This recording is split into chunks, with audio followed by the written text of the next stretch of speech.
ಆದ್ರೆ ಇವತ್ತು ದೇವರಾಜ ಅರಸು ಅವರ ರೆಕಾರ್ಡು ಮುರಿದಿರುವಂತದ್ದು ಅವರು ಸ್ವಂತ ಚಾಣಾಕ್ಷತನದಿಂದ, ಸ್ವಂತ ಸಾಮರ್ಥ್ಯದಿಂದ, ಅವರ ಒಂದು ಪೊಲಿಟಿಕಲ್ ಇಂಟೆಲಿಜೆನ್ಸ್ ಇಂದ.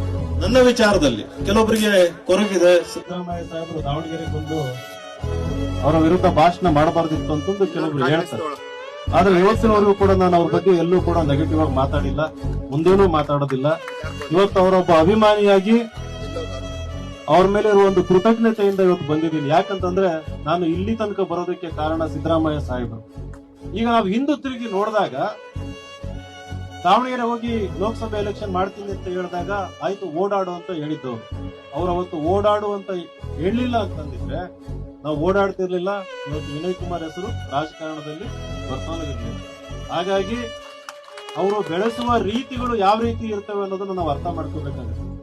ಹಾಗೇನೆ ಈ ಒಂದು ಕಾಲ ಸಂದರ್ಭದಲ್ಲಿ, ಈ ಒಂದು ಕಾಲಘಟ್ಟದಲ್ಲಿ ಒಬ್ಬ ಹಿಂದುಳಿದ ವರ್ಗಕ್ಕೆ ಸೇರಿದಂತ ನಾಯಕ ಸ್ವಂತ ಸಾಮರ್ಥ್ಯದಿಂದ ಮುಖ್ಯಮಂತ್ರಿ ಆಗೋದು, ಆ ಮುಖ್ಯಮಂತ್ರಿಯಾಗಿ ಆ ಚೇರನ್ನು ಉಳಿಸ್ಕೊಳ್ಳುವಂಥದ್ದು ಬಹಳ ಕಠಿಣ, ಅದು ಬಹಳ ಕಷ್ಟ ಆದಂತ ಒಂದು ಕೆಲಸ.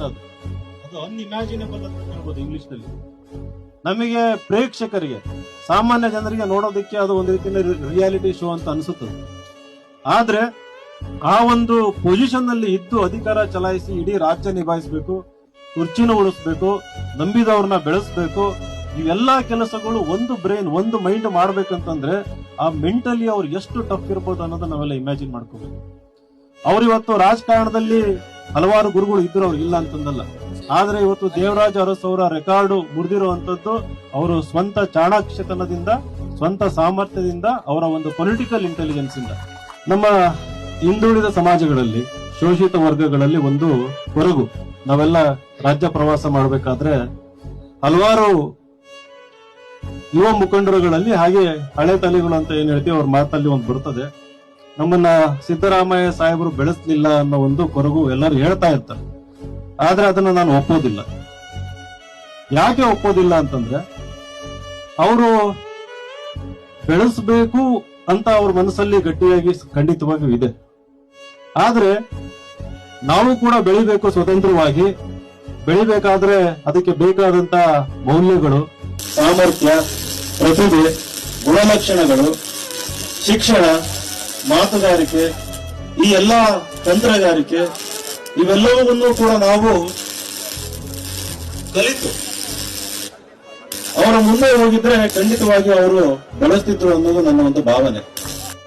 ಹಾಗೆ ಹಿಂದುಳಿದ ಸಮಾಜಗಳಲ್ಲಿರುವಂತಹ ದೊಡ್ಡ ಜಾತಿಗಳು, ಚಿಕ್ಕ ಚಿಕ್ಕ ಜಾತಿಗಳನ್ನ, ಚಿಕ್ಕ ಚಿಕ್ಕ ವರ್ಗಗಳನ್ನ ಎಲ್ಲರನ್ನೂ ವಿಶ್ವಾಸಕ್ಕೆ ತಗೊಂಡು ನಾವು ಬೆಳೆದು ಅವರನ್ನು ಬೆಳೆಸ್ತೀವಿ ಅನ್ನೋ ಒಂದು ವಿಶ್ವಾಸದೊಂದಿಗೆ, ಒಂದು ಭರವಸೆಯೊಂದಿಗೆ ನಾವು ಅವರು ಹಾಕೊಟ್ಟಿರುವಂತ ಒಂದು ಮಾರ್ಗ, ದೇವರಾಜ ಅರಸು ಈಗ ಸಿದ್ದರಾಮಯ್ಯನವರು ಹಾಕೊಟ್ಟಿರುವಂತ ಮಾರ್ಗನ ಅನುಸರಿಸಿಕೊಂಡು ಮುಂದಿನ ದಿನಗಳಲ್ಲಿ ನಾವೆಲ್ಲರೂ ಸಂಘಟಿತರಾಗಿ ಸಾಂಘಿಕವಾಗಿ ಬೆಳಿಬೇಕು.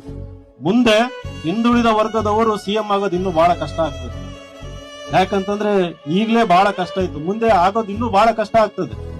ಅದು ಕಷ್ಟ ಆಗ್ಬಾರ್ದು ಅನ್ನೋದಾದ್ರೆ ನಮ್ಮೆಲ್ಲರ ಮಧ್ಯೆ ಇರುವಂತ ಒಂದು ಒಗ್ಗಟ್ಟು, ಸಂಘಟನೆ ಇನ್ನೂ ಗಟ್ಟಿ ಆಗ್ಬೇಕು. ಆ ಒಂದು ನಿಟ್ಟಿನಲ್ಲಿ ಈ ರೀತಿ ಕಾರ್ಯಕ್ರಮಗಳು ರಾಜ್ಯಾದ್ಯಂತ ಹೆಚ್ಚಿನ ಸಂಖ್ಯೆಯಲ್ಲಿ ಆಗ್ಬೇಕು.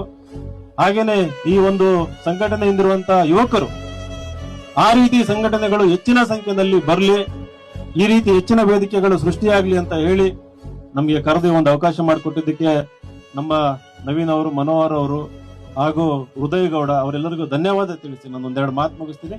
ನಮಸ್ಕಾರ.